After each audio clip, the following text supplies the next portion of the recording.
the white milk here, man. That is a fancy goblet. That's the most fanciest goblet I've ever seen. Milk in a Stella Artois goblet. Is it whole? Well, yeah, man. Is it whole milk? Yeah, the only way. Yeah, right? Yeah. I want the whole milk, Just nothing like but the Mom. milk. Just like Mom. Just like Mom used to give us. Yeah. Mom didn't have no oat milk coming out of there. No, I want that almond. I want the almond milk. That's right. That's fucking funny. So like, part of my thing now where I work, I run like there's a coffee shop, so I kind of run that now too. So I've been learning everything about milk. It's kind of sad, but like also kind of cool, I guess. But I mean, dude, I got cashew milk, all kinds of nut milk. Basically, it's all nut milk. Right on. All the fancy milk. Yeah, man. They'll milk anything nowadays, dude. Yeah, seriously. There's hemp milk. There's like, it's just, none of it's milk, right? It's just they take nuts, they put them in a batch, they spin them with water, and then they take whatever that is that comes out of there, and they just call it milk. Milk. I know, it's weird. I don't know. I'm not a fan of really honestly any of it. I'm an old fashioned. Right? Same. If I go somewhere, yeah. Give me the whole. Don't give me that 2%, you know? Yeah? Yeah, You're a milk appreciator? You appreciate milk? Bro? That's awesome. I appreciate the whole milk. I want nothing but the milk. Is the way I look at it. We're on the Lazy J right now. You're tuned in to arguably the best, sitting with my man from my sister's scene in Jacksonville, Aaron Bobby. I tried to tag you in this episode, but Facebook just doesn't like me, so I couldn't do it. It'd be a post tag in the comments. How you been, man? You've got by far the coolest, let me try to get in on this, the coolest background. Run us through some of what you got here going on. Oh yeah, man. Thank you, dude. Thanks. Yeah, I got the arcade cab there. Got Joust Rampage, Gauntlet. The classics. The classics. Yeah, my little collection of, I guess, like VHS tapes and memorabilia. The whole little corner there is all little Killer Queen. Oh shit. Stuff actually, yeah. All different like Killer Queen dope flyers and stuff like that. Yeah. Are those flyers all just from JAX or just from places you've been? JAX and places I've been. I wasn't able to get a Queens Gone Wild one from this last one here, but I've got Bumble Bash up there. I've got the Winter Harvest. Yeah. I see some amiibos up there on the top, mint condition in the box. Oh yeah, I have way too many of those. They're like all over the room. Oh damn. Okay, so you were also one of the sad dudes like me that just bought into the amiibos. I'm a sucker, dude. I even bought one today. I'm a sucker. Well, you bought one? What did you buy today? They're still making them, yeah. I bought a Gengar one today, man. Oh, dope. I spent like $35 on this Mars Attack one the other day. It's like, I know they're gonna be like useless, right? Too, man. Like, right. It's not even like they're gonna trick you this time. Like, oh no, Beanie Babies will be worth something eventually. Like, no, amiibos are never gonna be worth anything. Like, no. maybe. A personal favorite. It's a Ricky Burrick vinyl. That crazy guy on. Yeah. Dope. Okay, I paid too much for it. Something that will never go up in value. Oh. Just. Yeah. It comes for us all, man. It comes for us all. You gotta appreciate your fandoms. No, that's dope. So let me see here. So this is interesting because I think out of everybody that I've interviewed so far, first of all, you're the first person from outside of South Florida or KQSFL. So you're up in Jacksonville in Florida, and then the scene when it got started up there. All I remember, I didn't know who you were. I just knew there was some guy whose name on Facebook is Aaron Bobby. And this is the person that I see like talking the most about what's going on in Jacksonville. So like I assume this guy's like the scene dad. Are you still kind of like fulfilling that scene dad role over there? Yeah, man. Yeah, I'm still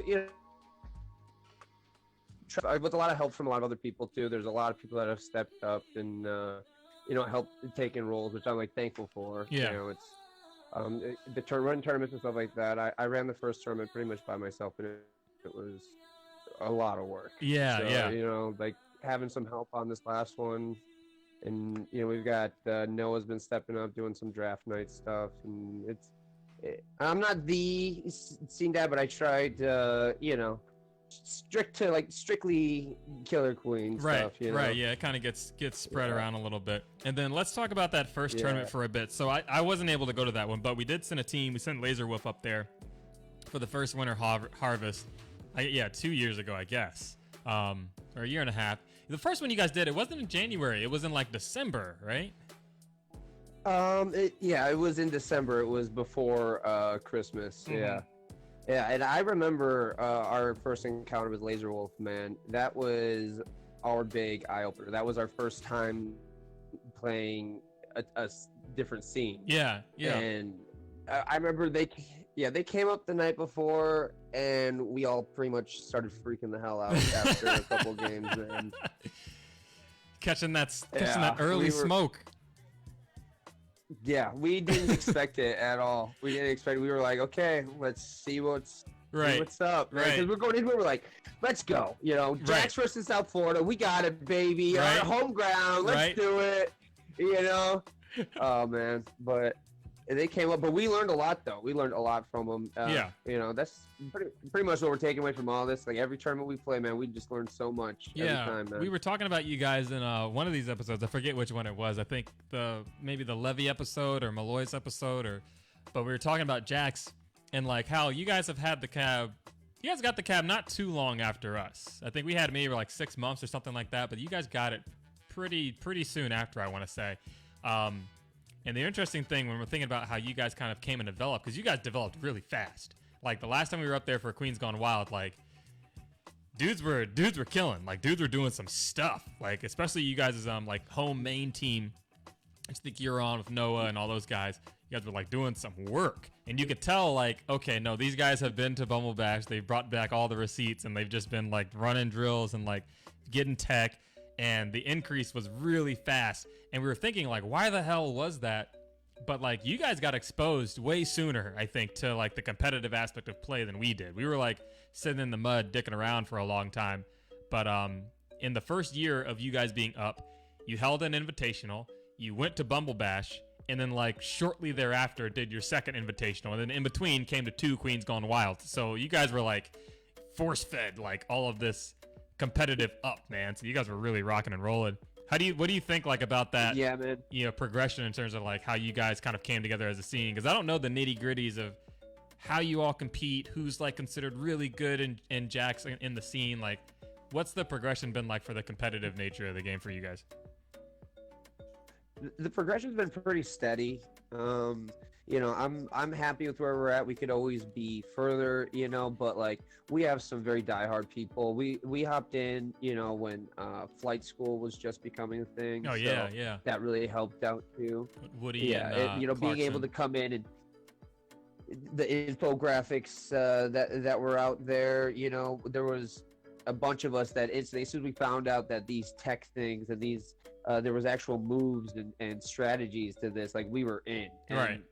You know, there's so many of us that we just sit and watch YouTube video after YouTube video after YouTube video. Sometimes just the same matches, you know, and just try to, you know, see see these new things that we're learning. And the hardcore competitive scene is small in JAX, but it's we're all really diehard. What would you say? It's kind of the same in South Florida, I think. Like our core scene, like when we're running our monthlies, we get 4 teams, you know, so that's what, 20 people divided by 5. So like I'd say 15 really core, and then like those other 5 you really only see almost at Killer Heats. How big would you say is your core scene?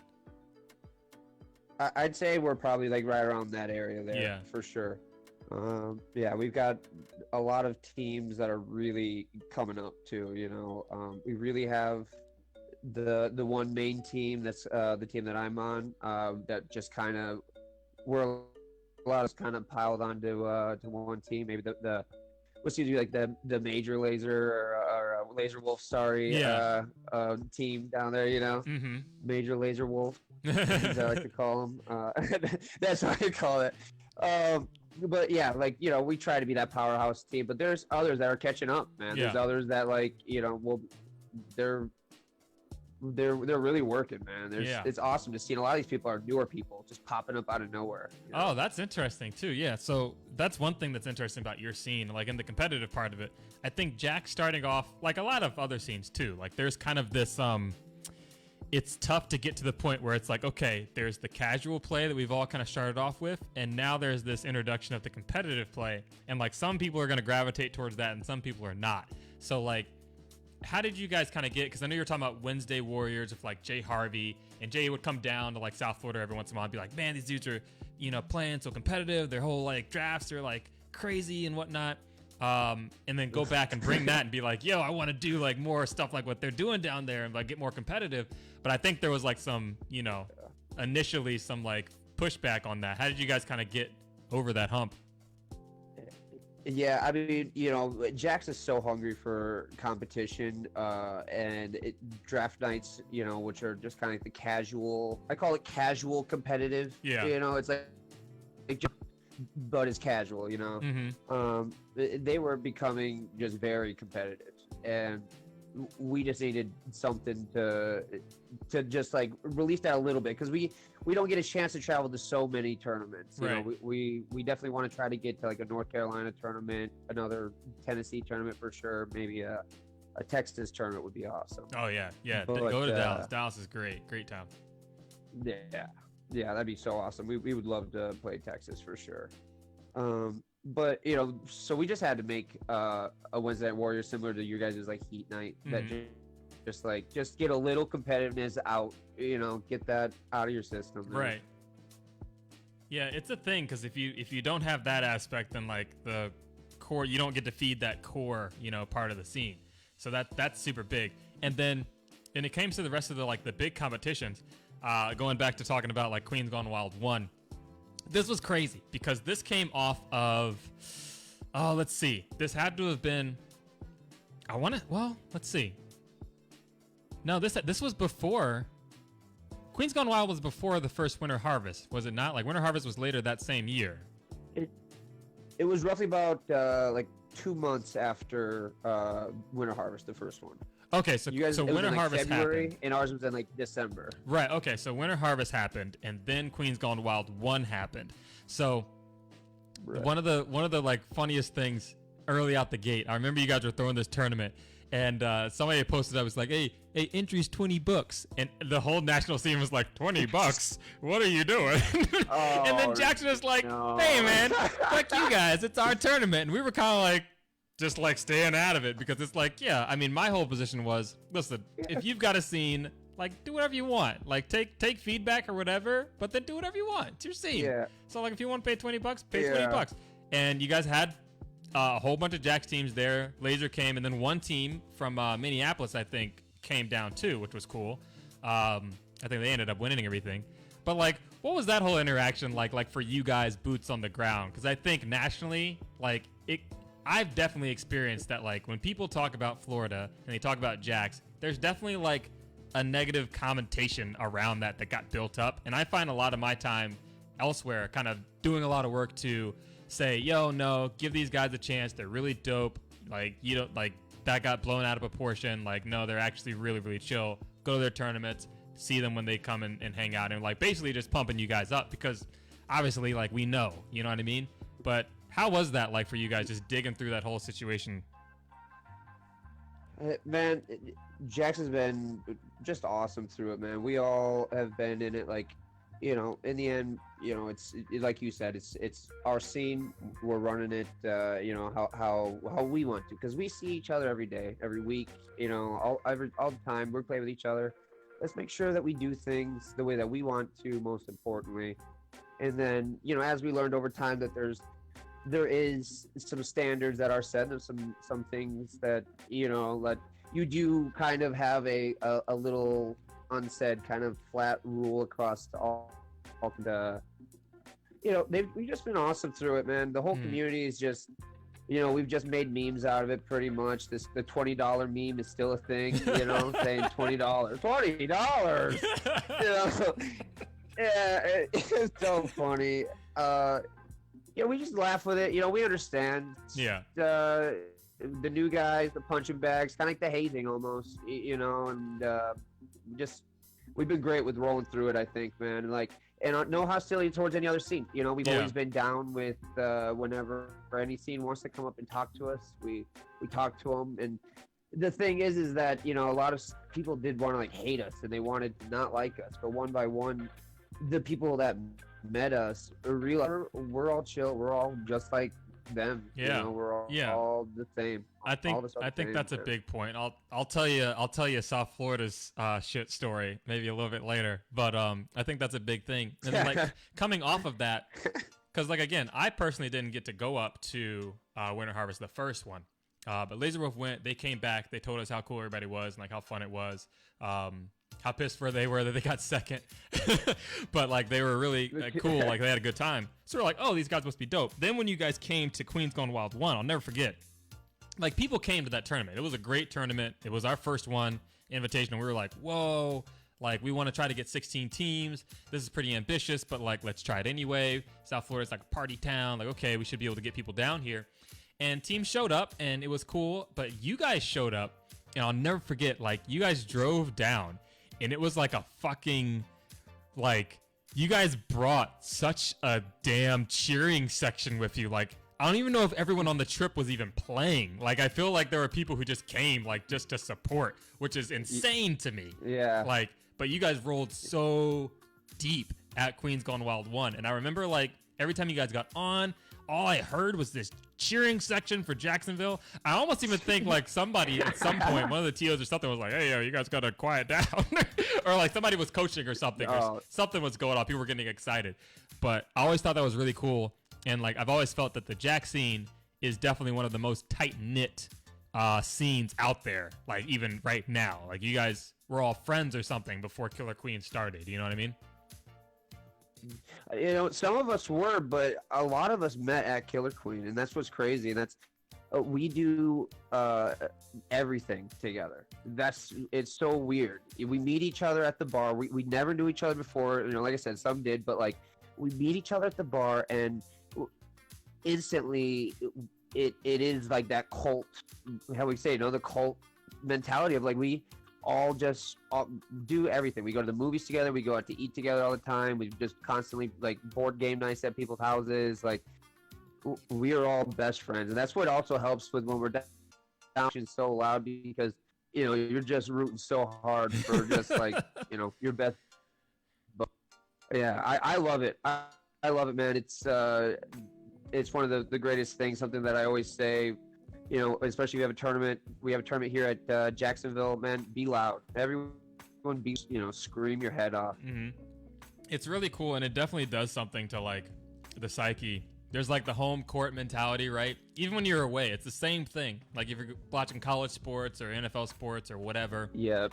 It's like, you want to be in that cheering section. And on the field, like, you want to hear people supporting you, and, like, you want to hear that, and it's really tangible. So that's super dope. I remember a moment, I think it was Queens Gone Wild 2, where your team's playing. We were in the same pool too, were we not? Yeah, at Queens Gone Wild. Yep. Yeah, we ended up being in the same pool. I remember because you guys took a game off of us, but then you took a game off of Tahin too, and that was the team that went on to win everything.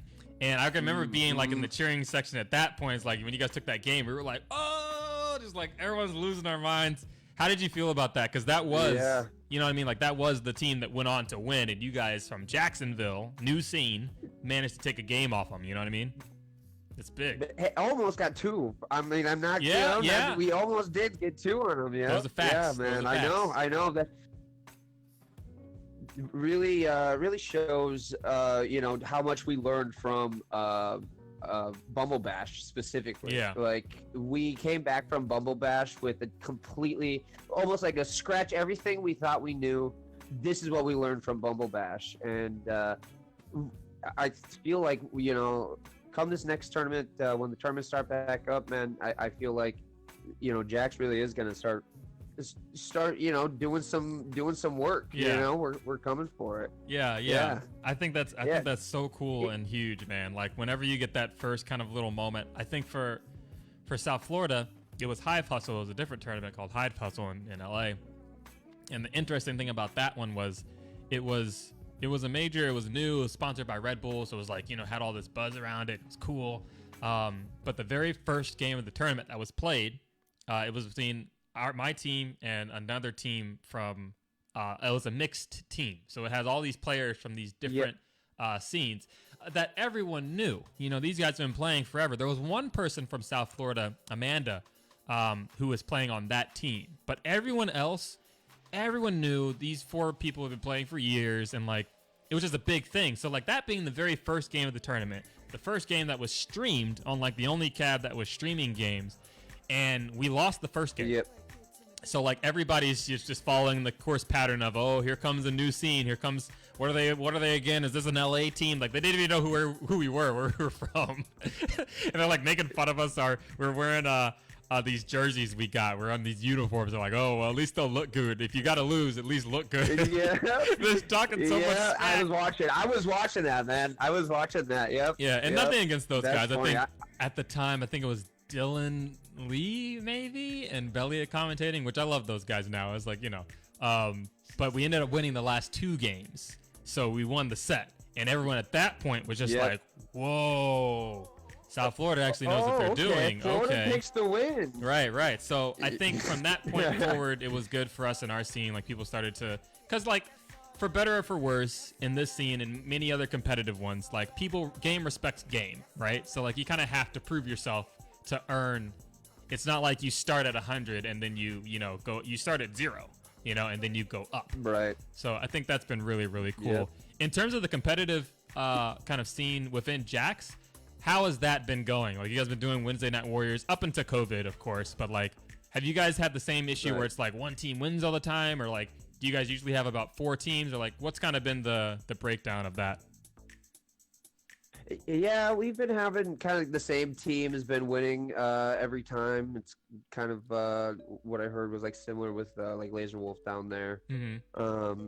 That they were just, you know, we've recently been trying to talk about splitting that up to try to just make it, you know, competitive, but just not completely like everyone just knows who's gonna win. But yeah, trying to level the playing field. It's a mixed bag, you know.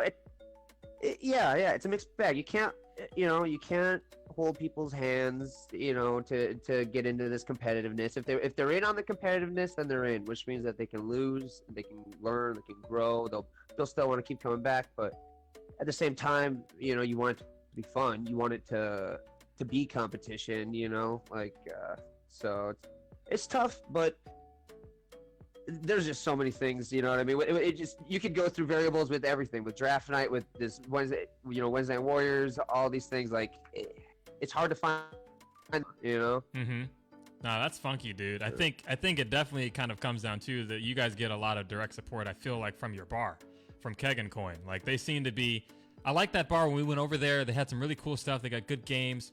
They got that fucking Pong game with the magnetic whatever the shit. I suck at that game. Yeah. Malloy is really good at it. Is anybody in JAX like stupid good at that game for no reason? Me, dog. I am King Pong. King Pong. Everyone knows it. Oh. Yeah, if you're in King chat Pong right in the now house. from JAX, fill it up, okay? I may not be the best Killer Queen player, but King Pong in the house, boys. All right? Yo, cash me outside for some magnetic Pong. When did you guys even get that? I've never seen anything like that before. We got it like half a year ago, and for some reason, dude, I am like a god at that game, man. I literally have only lost like 2-3 games total in my whole life. Holy Otherwise, crap. like dude, I just smash everywhere. I don't know what it is. It's just so easy to me compared to I don't know. I just get it. I'm like, damn, where's the tournament night for this? Like, I'm gonna travel for this. Screw Killer Queen, man. I'm traveling for this. Right? You guys have the only one like in the nation. Watch. It's weird because like there's a little delay, right? There's a little delay between when you're moving the paddle to get to the ball. So you have to like kind of move in advance and know when to stop and everything. It's crazy. Has anyone like of the games you've lost? You said you maybe lost 2 or 3 times. Like who in JAX has ever managed to beat you? Oh, man. Who beat me that one time? Someone beat me, and I was wasted drunk, I have to say. Okay, I was really drunk. It was at like 1:45. Lights are about to turn on. I'm like, ugh. someone beat me from Jacksonville. I know that. But otherwise, not like I've lost. Like I choked at one tournament and I lost in the final game of the tournament. Oh, damn! I won't talk about it. Oh. I'm not talking about that. That's Don't funky. ask me about that again. That's funky. That is funky. There's we have. I'm trying to think outside. We've got this game Switch and Shoot, which isn't like a tournament type game, but it's one of those point tracker games. You might have played it a little bit at Queens Gone Wild too. Yeah. But Malloy, last episode, he told me he got to level 11 on that thing. His point total is stupid when he's like playing for points. It like takes him 40 minutes to like an hour to get the point total. But he got to level 11, and I don't even understand how. It's such a hard game. I heard he's a god at that game, man. That was the game that impressed me the most when I went down there. Actually, I didn't get to really play that at Bumble Bash, but I played it down there, and I was like, this game is fun. Yeah, this is a really good game. I like it because you can have a drink in hand and tap away, so it works out really well. Yeah. What would you say outside of Killer Queen?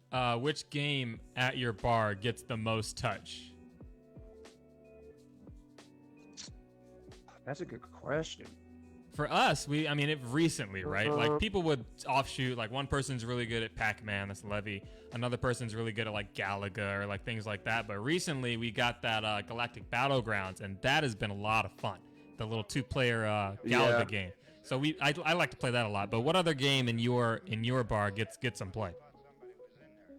See, I mean, all the Killer Queen JAX people, they pretty much just play Killer Queen. I mean, they'll play Deathball a little bit. I almost want to say like the pinball machines. Oh, we got some classic arcade gamers. Okay.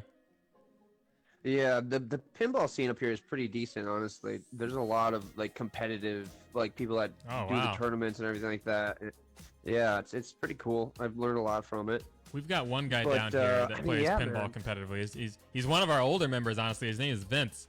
And this guy, I mean, he's an older guy, right? But he will play pinball for hours. And he goes and competes. And like, you know, I'm like, dude, how do you even stand for that long? Like, you got to be on the machine. Dude, it's crazy. Your hands. Yeah. From slapping the sides and stuff, like, oh man, they would just hurt, man. You know. That's fucking. Yeah, I wish we had more indie games. You guys are getting a lot of these indie arcade games. That's so cool, man. We have 2 right now. I really would love if we got Black Emperor. Yeah. And maybe this new Abs versus the Blood Queen arcade cab. Oh yeah. Like I want to see what that's about, but yeah, that seems interesting. The thing that appeals to me with that is player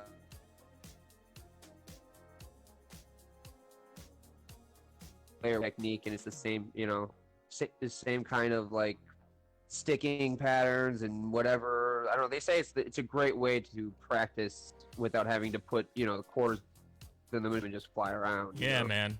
I mean, South Florida, we wouldn't know anything about that because our cab's on free play all the time. Yeah, I like how you guys. I like how it was like charged for a little bit, and now it's like back to free. Yeah, you guys are like, no, we're not coming out to pay for it. It's really funny That's not because how it works, man. Right? Well, like Dwight, the owner, he was like, I want to try to like every other bar, like literally every other bar has it on some form of free play, like either like certain nights or whatever, but like everyone's charging. You know, he's the only one not charging. He's like, why am I doing this? And so he tried the charging thing one time, and like, you know, the hardcore people still played. It was kind of annoying to like, because we're used to the cadence of the flow of games, right? Like, oh, it's over, another one. But like, so you have to put money in like every time. It was like, this kind of sucks. But we'd still come, right? But I think at some point he just kind of decided, you know what, fuck it. Like, I'm going to make more money just like keeping these people super happy, and they're going to be out here playing all the time, and like they're going to support and bring more folks. And I honestly think that like our progression has really been tied to the fact that we have unparalleled access to our cab. There's no cost barrier to it. Man. You know what I mean? So like a place like, say, you were down there in Orlando for Arcade Monsters, right? And it's like $15 to get in. Everything's free play, but it's $15 to get in. So like every time you want to try to practice Killer Queen, you know, you got to drop 15. That's kind of steep, man. Like going every day, going 3 times a week. it's kind of rough. I know, man. That's what I love that place too. It's a great place. All their games are in like pristine condition, like the best kept machines I've ever seen in my life. How was that tournament? You guys went there. Yeah, some dude. people went. Some South Florida folks went. I didn't hear too much about it outside of the fact that these fucking playing cards these guys got. I never hear the end of it with the playing cards. But like, how was it from your perspective when you guys were down there? Granted, okay, if we won and we were on playing cards too, I would be all about it too, man. All right, I'm jealous of the playing cards. All right, I give it to you. It's the number one thing you don't even know you want. Don't say that. Yeah, right. Yeah, man. I mean, you know, it was kind of funny. It was a Jacksonville versus South Florida tournament for sure. There was some Orlando teams, and you know they showed. You know, it was like, it reminded me of like Jacksonville when we first had that first tournament, and then all of a sudden, Lancer Wolf shows up. You know, they were definitely and had no idea like how serious we take it, because the guy's literally standing behind us on the cab with a megaphone going, and they're pulling snail right now. Oh my God, like trying to commentate with a loudspeaker. No. Yeah, we were like trying to be nice. Yeah, then after like 2 games, like you know, we don't. It's kind of supposed to be like a secret. And, you know, I know we can all see the snail going, but like it's supposed to be kind of a secret, you know. How are you gonna be behind somebody and the snail's almost going into the net? The other team is not aware at all. No, yeah, man, that literally. We're like, oh no. That's so silly. That's so silly. It's an awesome bar. I love all the rhythm games they got there, man. They got so many rhythm games. Oh man, rhythm games. Yo, have you played Rhythm Heaven?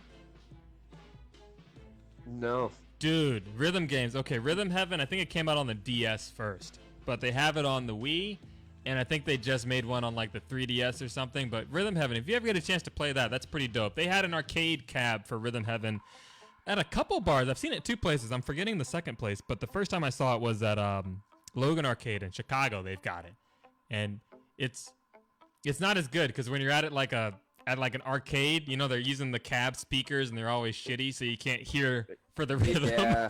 It's like playing Guitar Hero in an arcade all versus the sounds are meshing. Yeah, it's kind of bad, but Rhythm Heaven's a great rhythm game. What would you say in rhythm games is like your favorite style? They've got like the guitar ones, the piano ones, the little like button mash ones, all from Japan, of course. But what's your fancy? Yeah, I like the crazy like button mashing ones, you know, with just like a shitload of keys, and it's up there. I'm pretty good at them, and it's made me really good at just music in general. Honestly, like playing rhythm games my whole life has really helped me with. Just, you know, I don't know, it might sound silly. I'm kind of one of the only people that say it, that like Guitar Hero actually did help me with guitar and like keeping my rhythm while I'm strumming, you know. Dude, man. But yeah, man. Rhythm games in general, like games in general, I always tell people games have taught me a ton of stuff. Like I learned everything about tennis from Mario Tennis. I bowled a little bit, so I guess I won't claim Wii bowling for that. But like, yeah, all kinds of stuff like critical thinking. I learned everything there is to know about flanking, never being in the military, flanking, bound and cover fire, all that stuff from like Halo and Gears of War. Yeah. You know? And then when I end up playing paintball, I was telling people I played paintball for a while. You get those things and you kind of come up on them in real life. It's really interesting. Yeah, for real. There's so much, you know, I play a lot of Warzone, and there's so much. Oh yeah, you're playing Call of Duty too. Yeah. In it that you find out is actually used in actual combat, actual wars. Like high ground is key in Warzone, and it's key in real war too. You know, if you didn't learn that watching episode 3, I don't know what you were watching. I have the high ground, Anakin. You better not come up here. Gonna get chopped up. That's dope. How has it been you playing Warzone? Right? Yeah, a little bit. I think I ended up playing COD like more for. Because I'm like an old head, you know, Modern Warfare 1, 3, the whole original trilogy and all that. And then when they did the remaster, I was all over that on PS4. And then this came out, and I was like, maybe, I don't know, new COD, remake, But then my father-in-law, we got on a family call with my wife's dad. And we're with that whole side of the family. We're all just talking and whatnot. And then he's like, so I've been playing this new Call of Duty game. I want all of you to get it. We'll play together. And like this dude's actually been in the military. So like just imagine some like ex-Marine just being like, I want you to get Call of Duty. So we'll play together. Like, are you going to say no? You're going to be like, nah, no thanks? Like, yes, Dad. Yes, sir. Absolutely, sir. Sir. Right on time. Right away, sir. Right now. Yeah, so I got it based off of that. I started playing with them. And then the Warzone thing, I was super confused because I bought a game that was called Call of Duty, right? Modern Warfare. And then when I'm downloading everything, it's like Warzone. I'm like, what the fuck is this? Where's Call of Duty? And like it took me a while to put together that it's like they just rebranded the whole thing towards the, free-to-play Battle Royale. And you get all the other things you paid for the game. But like, so weird. But I was playing that. I got a couple victories in Warzone. We play with some of the South Florida guys. Does a lot of people in Jacksonville play, or like who do you play with usually? No, man. As far as I know, I'm the lone wolf. Oh shit! Damn. A few people play, but everyone kind of dropped out. Yeah, I'm the lone wolf. I don't know. That's it's fun, wild. man. I just like a game that just takes up my time. Like that I can actually sit down, play, and enjoy. Like it seems to come so few and far between, now. So tell the people, because we'll have to get some games going. Tell the people what's your are you playing on PS4 or Xbox or PC? I'm playing on PS4. Okay. Yeah, and I stream on Twitch. A little shameless plug for my. Oh, Twitch dope. there. What's your name in game, and then what's your Twitch channel so the people know? It is Plugzy. Both ways. Plugzy. Plugzy. Dope. Twitch Okay. Plugzy. Yeah. Oh, that reminds actually me. streaming right after this. Oh hell yeah! All right, we dropping, boys. That reminds me. So Z, right? A coworker of mine. Did you ever play like any of the zombie FPS, like Left 4 Dead or Killing Floor, like any of that stuff? Left 4 Dead heavy, man. I loved Left 4 Dead. Dope. Loved it. Okay, so a buddy of mine or a coworker of mine at work today, I overhear him saying, "Hey, have you played that new World War Z game?" And I remember hearing stuff about it before it was out. Have you heard of this game yet? I heard my buddy mention it the other day. He said it was like a co-op game, but that's all I really remember him saying about it. Is it pretty dope? Yeah, well, according to my coworker, like it's set in that World War Z like universe. So like those zombies are like fucking fit. Like they'll come get you. Like they'll fucking build a ladder out of themselves and come get you. You know what I mean? They're not so like the slow walking. No. Yeah. No, none of these lazy fucking Walking Dead zombies. These are some damn CrossFit zombies. Like you gonna eat your cornbread zombies. Like these dudes are coming for you. So he was telling me it's dope, and you really have to like get into these modes of like understanding your environment. Like when you need to be quiet, you need to be fucking quiet and like use a silencer, otherwise they're coming for you, and they're fucking fast. They're really fast. So you have to work together to try to get through. And I remember the demo I was watching, they were showing this like abandoned mall type area, and it was so dope because the World War Z zombies are like smart. They like will think, I'm going to get to you no matter what. So like in a normal game like Left 4 Dead, maybe you're just gonna like camp a corridor and kill them. They're gonna keep coming straight down. No. The World War Z zombies will fucking break a wall down behind you and get your ass. Like, so you have to be really smart about where you're at, and you can't sit in one place too long. It's really wild. It's third person, but I'm used to playing third person like, Gears of War with my wife. So I'm thinking about picking it up, I'm not big on spooky games, but maybe. Yeah, I prefer third person over first person, honestly. I like third person a lot. Yeah, third person is dope. I'll have to look into that. That's cool. Yeah, definitely check that out, man. I think it's a pretty cool game. Besides that, let's talk about... It's the second time I've heard it this week. Yeah, let's talk about a little bit of that, the childhood Bobby. So, all right, little rapid fire for you. Childhood nickname growing up. Childhood nickname growing up is Bubba. And all my family will tell you that, Bubba. Oh shit! Yeah. Okay, we talking like a Forrest Gump reference here? Or what? I don't know if I should have said that. Oh man! You played yourself. You fell for it. Take that back. Edit that out. You're welcome, KQJAX. I was in the moment. Got him too easy. So all right, it's out there now. Where'd it come from, Bubba? Bubba, I don't know, man. I was just kind of born with that one. That's just kind of like what my family really knows me as. I mean, honestly, on second though, Aaron Bobby is kind of a nickname. Yeah, it is kind of my nickname. Not right. Not my. A lot of people think it's my real name. I'm Right. sure it's kind of obvious to some people, but yeah. I feel bad now. I got you to say what your childhood nickname was, so I'll give you one of mine. Mine, I don't know why either. I think mine, it has to be a Forrest Gump. It's funny yours is Bubba. Mine was literally Gump. So we are Bubba and Gump.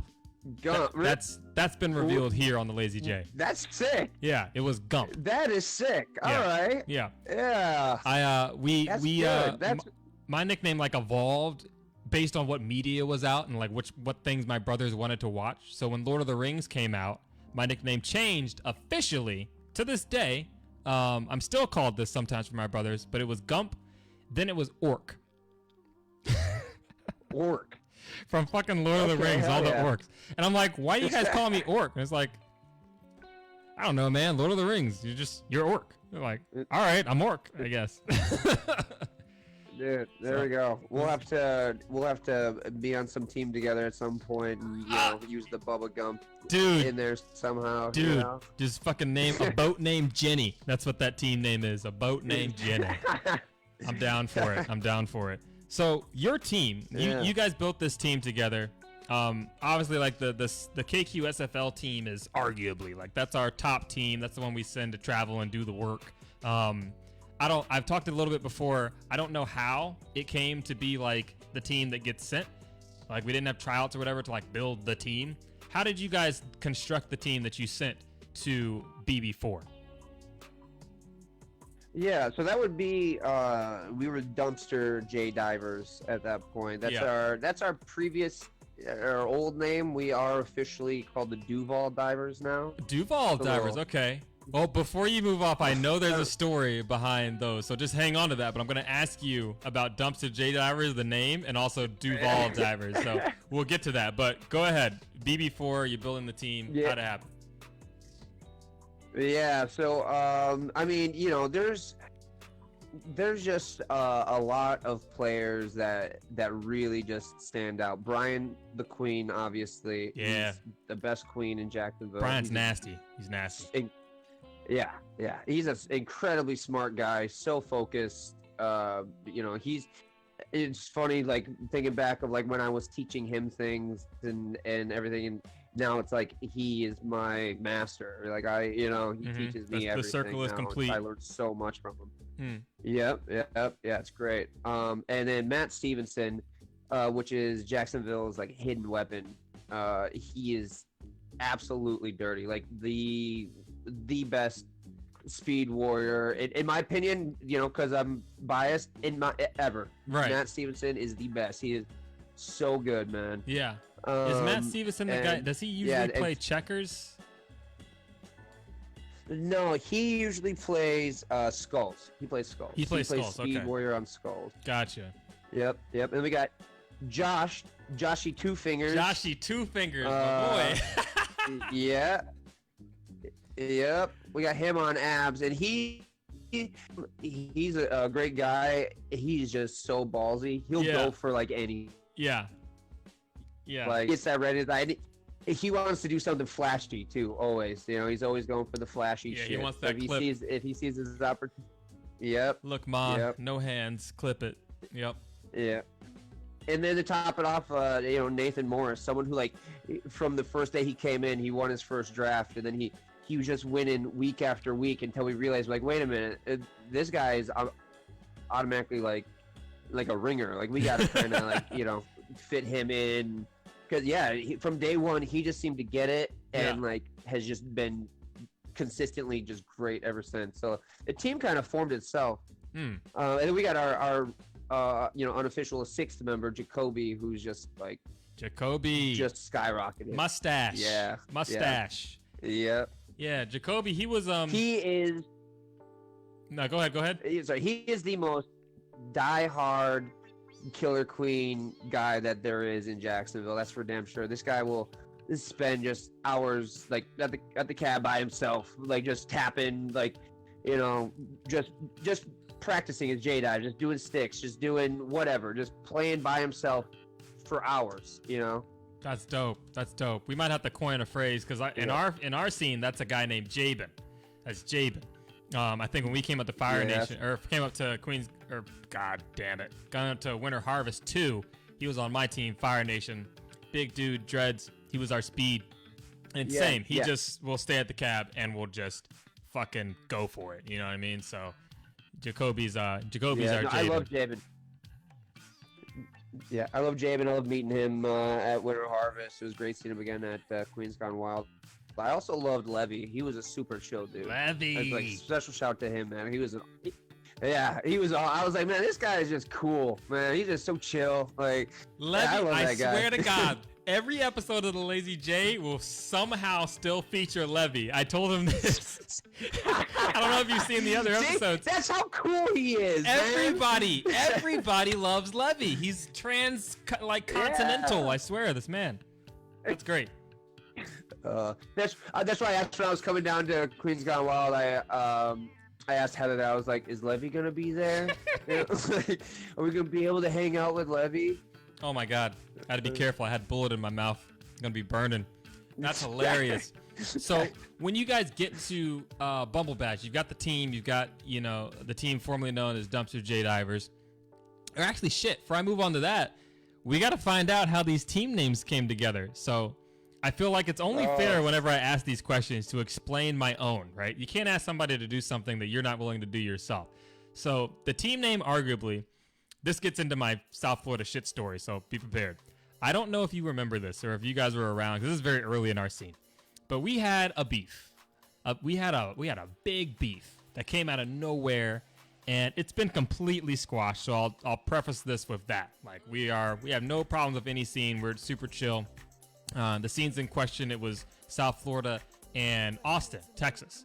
And we're super cool with these guys now. They've been to visit our scene. We've been to Dallas and, subsequently seen them. So all good.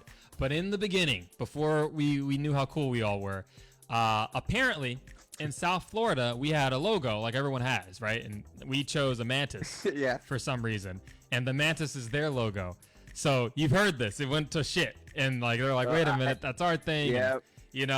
So the whole arguably team name came because I made a post. I was up late one night and I was pissed off. I was reading posts on our page and everyone was saying free Blake Compton. And I know who Blake Compton was at the time. So I prefaced my statement. In my mind, I just wanted people to know, hey, I'm not just some random dude. Like, I'm a person that carries a little bit of weight in my own scene. And I'm like, I don't know if I'm scene dad yet, but I'm a person. I'm not just like some random person on this chat. Like I want you to know who I'm at. So I said, yeah, right. Yo, this is Master Joe, arguably one of, if not the best queens in Florida. Oh, I know this isn't for you guys because I didn't even know Jacksonville had a scene yet. I thought we were the only ones. And then somebody from Jacksonville was like, wait a minute. Best of all of Florida. Hold on a second. Who was that? Was that you? Who was that? That was somebody. That I'm gonna say that was probably me. Probably me or Jason Mosley. Yeah, probably. That sounds like something I would fucking say. That's for sure, man. Yeah. I didn't even know there was another scene yet. That was so funny to me at the time. But then the arguably thing stuck. Funny. So when we went to that tournament Hive Hustle, I think one of the commentators was like, "Oh, that's the Master Joe. Yeah, he's arguably one of the best." Kind of like halfway mocking. It was funny though. It was cool. But that's where that name came from, right? So then we were just arguably. And we made it specifically just arguably. Never arguably the best, just arguably. So it was going to be very subjective to whatever people wanted to say, right? As my camera dies and I switch to my second camera because I'm prepared. I've done this before. So Dumpster J Divers, where did the name come from? And then the shift to Duval Divers, why was that? So, oh man, a lot of people at JAX are gonna hate it. If I guess a lot of people are really trying to move on past it, but I'll tell. There was a little bit of drama that happened. There's always a little bit of drama. The scene. Always just a little, just to keep it, just to keep it spicy. Yeah. Keep the community alive, the blood flowing. You know, right? I get it. Yeah, there was a post from a member here that called out another member, said that they're being rude or whatever, and we just kind of were all like, hey man, you're just kind of I don't think you're seeing it the right way. I don't think you might have misunderstood him. We're sorry about that. Whatever. But the thing what happened was that she ended up deleting her post. And then right after that, there was another member, Wilkes posted. He was like, I think it's fucked up that they deleted her post from the page. And, Wilkes posting on our page. So right. That's like, oh, God. Like, oh, no. Got a lot of at attention. That point, yeah, it just blew up from there. And at some point, we got deemed trash from someone. Someone deemed us trash. And I guess we just embraced it from that point. We're like, we're trash. JAX trash. Garbage. We played down at the first Queens Gone Wild down there. We were garbage day down there for that one. Oh yeah, I remember that. Yeah, you guys were garbage day. That's true. I remember that name. Yeah, we've embraced it. We tried to make it our meme. JAX is trash, but as I said, we're trying to veer away from that. Also, reason for the name change to Duval Divers. We're trying to really let that meme become a past and move on from it, and Yeah. Well, I think that's big. I think that's good. Kind of redeem ourselves. Yeah, I think that's good. I also think it's kind of interesting. It's kind of the way it goes a bit, where like the first thing you do when you get like kind of attacked or something negative happens to you, like the first thing you do is you just kind of like, you do one of two things. You either like puff up and keep fighting that thing, or you just adopt the goddamn thing and then make it something that's kind of like pseudo positive in a way, which is interesting. So I think it's cool you guys went that route.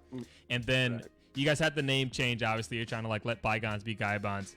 Duval Divers, what's up with that?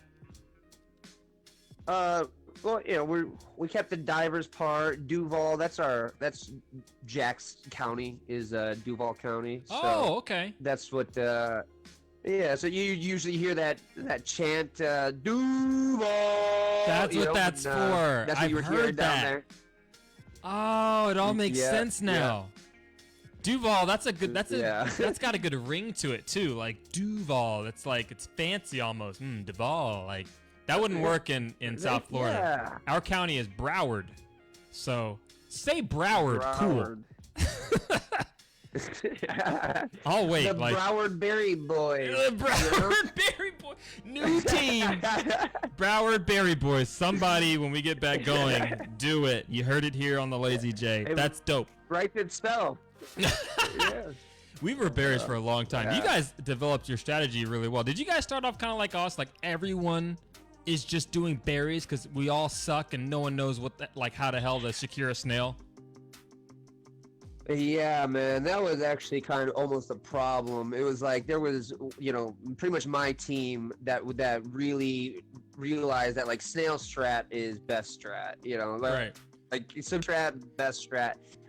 And we really wanted to like push other people to like try to like realize the snail as an option, because for too long, like honestly, like almost like a year, it seemed like people were just running berries. Berry, like, so we would do games where it'd be like, okay, snail only.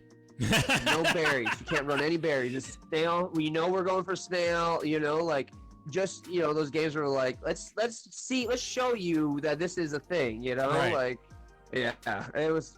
And then people just eventually learn, they realize that, there's just the other ways. But yeah, man, there's that was a problem. That was an issue for a little. Yeah, I think we had the same kind of issue. Laser Wolf, when they first got started, if you listen to Malloy tell it, they're still a berry team. They're still a 2-2 berry team. Everything except for... They are berries. Yeah, everything except for day. If they're doing night or dusk, it's berries, And Malloy will tell you that. But we had that issue where, like, no one could beat it. And we still have an issue now where I think South Florida in general still doesn't want to be a scene that guards against berries. Like, everyone wants to do the cool shit. Like, they want to fight other warriors and other queens. And, like, they don't want to just stop drones from getting in the ledge. But drones still get into the hive. Like, it still happens. So it's really funny. Like, it's still a kryptonite, I think, for a lot of our players and warriors and whatnot. But you know, you gotta embrace the berries, man. Those Broward berries are getting in there, so you gotta watch it. You gotta shut that county down. Yeah, Broward berries. Yeah, Right? man. Shelter in place orders. I'm a fan of the dual strat. It may be kind of a rookie thing to say, but I feel like a dual strat is underrated on pretty much anything besides Day. You know, Day is obviously Snail, but I mean, berries have become a little bit more viable now with the new berry placement. But yeah, the new placement I think I like is the helpful. dual strat. So okay, let's get back into some rapid fire. We had some of this. So let's see some Killer Queen rapid fire. We'll go day, night, dusk. Okay, for your strat. Best strat for you on Day. Berries, military, or snail? Snail. Snail on Day. Okay. Best strat on night? Snail on Day. See, that's what I'm saying. Like, there's that dual strat, man. Like, you know, Day is, night is set up to where I feel like, you know, you really can get the berries going. Like, berries. Berries on night? Okay, berries on night. Strat on dusk. What do you got? I take it back. Oh! Night snail. Snail. Okay, night snail. Wait a minute now. We got to return. We got to recount on the ballot. Yes. Why snail instead of berries on night? It's just I don't know, man. The berries, that hive is just it's too easy to guard. I feel I don't know. It's compared to how fast you can pull that snail over. Like the berries out long enough for that snail. You should be, you know, like you think if you're playing correctly, I feel like you should be able to get that snail over there. Right. Okay. Before they get berries, with how easier it is. Yeah. It's such a sprint. And you know? dusk. It's such a sprint. Dust map. Yeah. Dust map. What do you got? That's berries. That's a berry map for berries sure. For sure. Okay. All right. Now, unmistaken. No one plays it yet, but meat map. What are you gravitating towards right now? Old meat map was absolutely a berry. I don't think I've ever seen a snail win. On old meat map. No one's that was going so bad. Anything except berries on meat map. Old meat map anyway. New meat map with the beta, right? With the hives a little bit disjointed, but you can go through. Snails on top now. You can kind of push that. What are you thinking? I'm gonna say it's better, but it's still berries. It's still heavy berries. Yeah, even with it being weird, like only the two bottoms are able to reach from the bottom. You have to go from the tops. I still feel like, you know, you just pile. It's just too easy with the tunnel. It's just too easy to kick them in after you're already killed anyway. So you might as well just pile the berries and keep going for it, because you know, like, there's a good chance it could fall in one of those holes anyways, as long as you never get those berries back, man. They stay forever. They're like Pop-Tarts. They never go bad. Keeping with the rapid fire, I know you've got the milk. Zick. Oh yeah, go ahead. Yeah, I was saying Alex Zick taught me the most important thing ever from like day one, and that is berries is forever. Berries are forever. Berries are forever. He was just drunk as fuck, and I'm like, damn, I'm like that berry game, and he like whispers in my ear, he's like, berries are forever. And like, just with that gruff, and I'll never forget it. That gruff ass, berries are forever. It's like some damn solid as snake. Colonel, berries are forever. That's fucking hilarious, man. It's like isn't it like diamonds are forever, or diamonds are a girl's best friend? Yeah, dude. I thought about it. I'm like, I need to make that into a T-shirt or something, dude. Berries you do. Are yeah, forever, you do. Bro. Next winter harvest T-shirt. Berries are forever. Just catchphrases from Mr. Zick. That's how you do it. Forever. That's fucking hilarious. All right, so rapid fire. We're gonna get some breakfast. I know you got the milk. Okay, so one or two. You leave one, you take one. Milk or orange juice? Oh man, I'm gonna have to leave orange juice because I'm a cereal boy. That's my number one, and you can't eat cereal with orange juice. You can, but I don't recommend it. Okay, waffles or pancakes? Yeah, waffles. Okay, do you eat meat? Are you a vegetarian? I love meat. Okay. I'm an avid meat eater. Yeah. Okay, sausage links, sausage patties, or fucking bacon? Sausage links. I'm a sausage link guy. Choose sausage links over bacon, is what I'm hearing from you right now, Mr. Bobby. You're at IHOP and you're ordering the 2 links. Damn. That's, you know what? I respect it. Yeah, I'll get bacon on my sandwich. It's good to eat in like a sandwich, breakfast sandwich, whatever. And it's not saying I don't like bacon. I just love sausage links. You know, like that's usually my. That's dope. I'm usually getting some kind of breakfast sandwich with the bacon on it already, so I can't. I'll get bacon on the side, and then my wife yells at me. She's like, "You're getting bacon on your sandwich." Okay, fine. I'll get sausage. That's fucking funny. Okay, one more breakfast food question. This is important. All right, this is really important. Pop-Tart or toaster strudel? Toaster strudel, boy. Correct toaster answer. Strudel. Don't well even done. Have to... Well done. Oh yeah. I tried to trip you up with that last one. Yeah. Well done. So this is interesting. You brought up your wife. I'm aware that you guys married relatively recently. How long have you been married? I think a little bit less than a year, or just a year. Yeah, almost a year, man. Almost a year. We're 7-11. 7-11. Okay, yeah, no, not bad. Congrats. That's a good date. That's a good date. And then you guys, if I'm not mistaken, 2 lucky numbers. You guys got married, and like a lot of folks from within the Killer Queen scene in JAX were there, and you guys were all celebrating and like doing all of that. Like, how was that, man?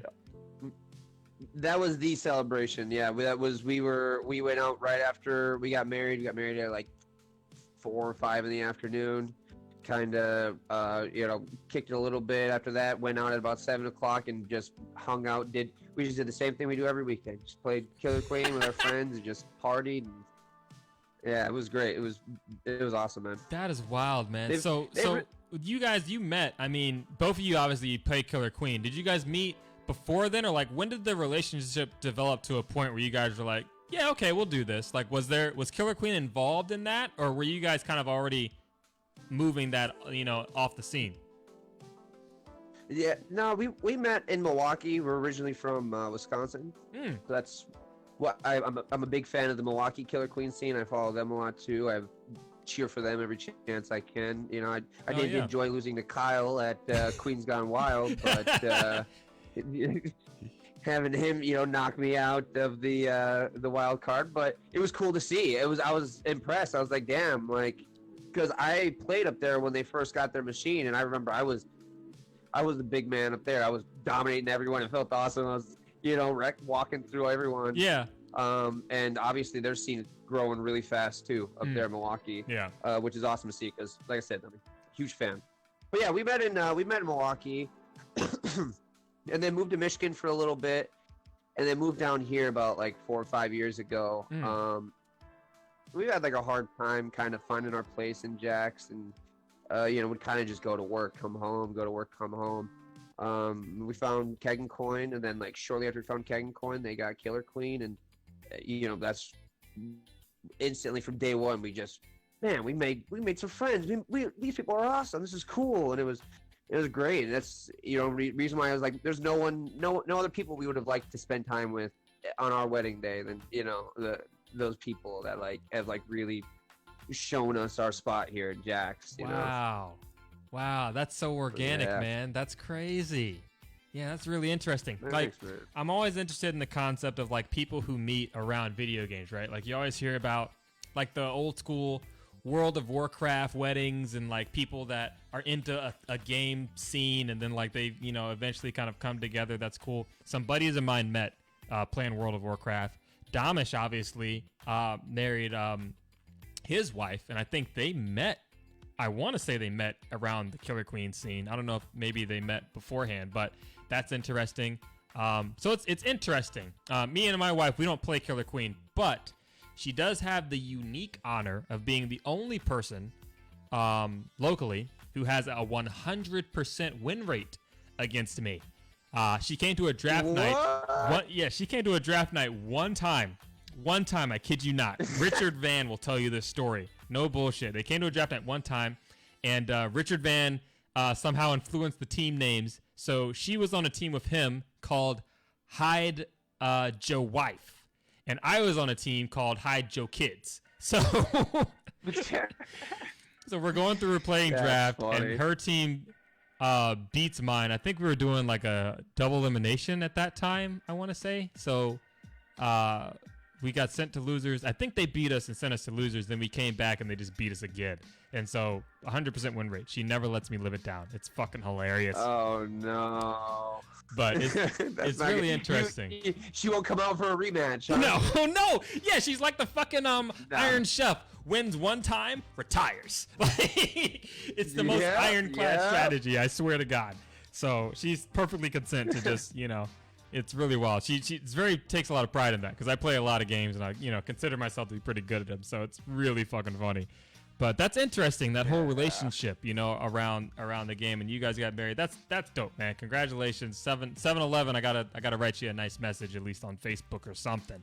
But that's dope. Thank you, man. Talk to me a little bit about kind of what your expectation has been, I guess, for the game. I mean, there's no way you get into this game and you're like, oh yeah, I'll probably play this for the next 2 years. Like, how interesting has the trip been for you? Like, it's been a very organic process, you and your wife, right? You guys move, you come down, but like in terms of the scene, how has that been personally for you on like a personal level to say, I'm in the scene, I've grown into this scene dad position, I've grown into this community kind of position, I'm on the team of the best people from my scene to represent and really push. Like, what is it that you want to see JAX do like in the next year? Like, what's like on your heart for those types of things?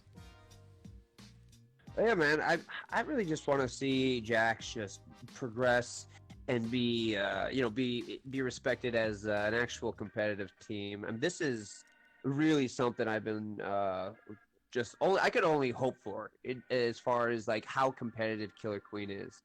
When I started, I was hoping it would be this type of competitive, because from my very first game, I was like, this game has like esports potential. Yeah.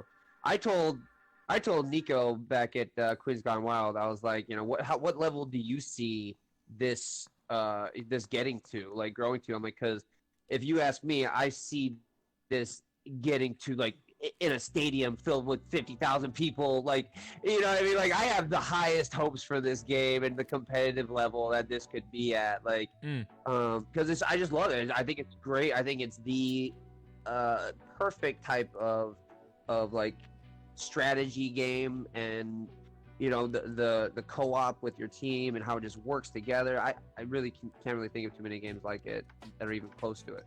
Yeah, at least for the social. As far as like what I want to. I'm sorry, go ahead, man. At least for like the social component too. It's really cool, like the social aspects that develop from the game. Totally, man. It's unlike any other game. You really you gotta like, it's easy to rage when you're playing Call of Duty. It's easy to say mean things to someone over a microphone. But when someone's right across the cab from you, it's way easier to just be like, hey man, great game. That was awesome. That was sick. That was, and you remember that they're a real person. Yeah. It's a great reminder that these people are real people on the other side, and like, humbles you a little bit. And I've, I used to be that type of cocky, online gamer, but Killer Queens helped humble me a lot. I don't talk so much shit on these online games, and like, it reminds me, these are people. But aside from that, man, yeah, where I want to see Jacksonville, I want to see him get, just respected as far as like, okay, this is a team, like, we're not going to sleep on it. Don't sleep on Jacksonville. Right. We're, these guys aren't what they used to be. This is, let's go. Let's stay high, stingers out. That's a good point. Play I think smart, just the whole idea of like, don't sleep on us. I think even at Queens Gone Wild, which was obviously one of the last tournaments that we competed in South Florida before all of COVID just shot everything to hell. But there's some rankings. I don't know if you know this, but there are rankings that get tossed around in the shadow scene nationally. And so on Reddit, some of our guys, we got some spies. They found some of the rankings, and people were like, "Oh, South Florida, arguably, they're probably gonna get 7th. They're probably gonna get this place, that place." And then we fucking podium and got 3rd place. And we're like, you didn't see that coming, did you? Yeah, man. So it's interesting, No. I think more people, as you produce and you get more results and you're pushing and you go to more tournaments and you kind of get more unexpected results. There had been a big back and forth, like South Florida, Chattanooga, which one's gonna take it when they finally face each other. And we those are really tight games, like really close games with Chase and everybody from chat, super tight, but we just managed to edge them out that particular day. And I think it's really interesting, a good testament to like our push up and everything. And I think it's been a nice healthy progression for you guys too, to like move from this place of these guys don't know what they're doing, they'll learn the hard way, to oh shit, these guys know what they're doing now, we better watch out. And I think that that's something I'm excited too for you guys, just because like you guys are really close to us. So this whole idea of like eventually hopefully getting to the point where we can do, you know, North versus South, like little regionals and do more things like that with each other. I'm really looking forward to that because, you know, the cheapest travel is the one you don't got to buy a plane for. Yeah, right. So hopefully that'll be a thing. Yeah, it'd be cool if, it'd be awesome if Orlando and Gainesville really picked up their scene. Oh yeah, out, Gainesville. You know, you got any reports for Gainesville? Yeah. I know you were like really doing a lot with them to kind of help get them off the ground before all this was going. Was that like getting any traction, or like how are they doing? It honestly was just getting a little bit of traction. They've got someone who's kind of like been stepping into a scene mission there. I've been talking with him about things to help run it and get it going and everything. And they're just getting their wheels going. I mean, I don't know. Maybe give them. I was hoping that they would be like, at least one competitive team to come out for at least like next winter harvest. But, with COVID now, that's it's tough. Going to be out the window. But what do you think for your scene? I've been asking folks this here in our scene locally, but like COVID obviously has fucked everything up. Keg and Coin is closed. I think they opened up like in capacity recently for some posts to like do some curbside or like go in there and fix up the bar in some areas and whatnot. But what do you think? Your scene better than anybody down here. Obviously, you're really in tune with the community. You know all the people. All of you guys are good buds. You know each other. What do you think your scene is gonna do coming back? You mentioned like, okay, maybe we break up the teams again and kind of reset and see what's what. Are you guys gonna try to like push more for recruitment and build the scene up? Do you trying to get a bigger scene, or like what do you feel like is the next step once COVID's over? What's like the first couple things you guys are trying to do? Yeah, man. I mean, definitely rebuild. Hopefully, this hasn't, like, I guess, pulled anyone away. Maybe like just someone like, I don't know. Maybe I won't go back to playing Killer Queen once it's done or whatever. Like, I'm hoping that this hasn't. I'm hoping that this is just getting their trigger finger ready. They're tapping their desk like crazy. They're ready to get back in there. And I mean, as usual, it's back to business, man. Just trying to grow. I mean, Jacksonville is a scene of like you can never be too big. You can never have too many members. The draft nights can never be too many people. Like, let's keep growing. We would love to have 20 teams represent Jacksonville at Bumble Bash, and just grow. We'll just grow, and get better. Dope, man. I like it. I like it. I know you're going to be getting into some Warzone pretty soon here, going on the stream. Make sure you check Homeboy out at twitch.tv/Plugzy, Plugz. Plugzy. One more question for you, man, before we get Plugzy, into it. A Y. Oh, Plugzy with a Y. My bad. Was it? Spell it out because I fucked it up. You're good. Plugzy. GZY. Okay. Oh, yeah. I forgot the fucking yeesh. I spelled plugs. I'm a dummy. That's all right. One last question for you before we get out of here. I've got to ask this because this is everyone likes the spicy stuff. So, who is the person in JAX who on the cab? Okay, you guys can be buds or whatever, but on the cab, either they're warring or queening. Who gives you the hardest time? And then same question. Whenever the times you've come down to South Florida and you've played against people, who is stuck out in your mind as the person who has fucked you up the most? Okay, so Brian's the obvious answer up here, Brian. Like, every time I play Brian, I gotta beat Brian. I play more Queen than I would like to, and I don't like to lose. So it's like, all right. And there was a point where I was like the best Queen in Jacksonville, and now that is like far from the truth. Yeah, so it's like, no, like I gotta try to redeem myself somehow, at least, but about 99% of the time he ends up fucking like shitting on me. Like, it'd be like that. Yeah. Okay, so Brian from JAX, shout outs to the GOAT. I mean, and Malloy, you know, Malloy's the one that really is just like, we watch for Malloy. We gotta get Malloy. We gotta, like, he's something about him. Like, he's like Brian, but like, I don't know, even more just like the stoic, like, look, the straight posture. They both like stand the same too. They just stand like straight up at the cab, staring straight ahead. And I'm like, what? Like, what are you doing? Are you just seeing a bunch of like zeros and ones? Like, what? You know? Yeah. Yeah, I swear Malloy fucking sees it in the Matrix. It's hilarious. It's so funny because if you ever talk to him, he will always tell you like, yeah, you know, I'm just kind of like doing what like, it's never a big deal for him. It's never a big deal. Just flying. Yeah. Just, you know, just staying alive, you know, just tag engaged, trying to give my team a chance. Like, it's fucking funny, man. That is hilarious. Dope. Well, shit, man. You guys have been tuning in to the Lazy J. What arguably the best, hanging out with Aaron Bobby. Is that his real name? We'll never know. From KQJAX. Any last things you want to just say to everybody here in South Florida and Jacksonville and everybody else nationally watching, man?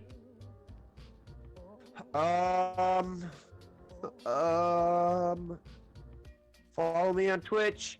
Been working on a lot of things, getting my life together. Go Jacksonville, Duval, baby. Hell yeah, man. Shoot. This has been the Lazy J. We out.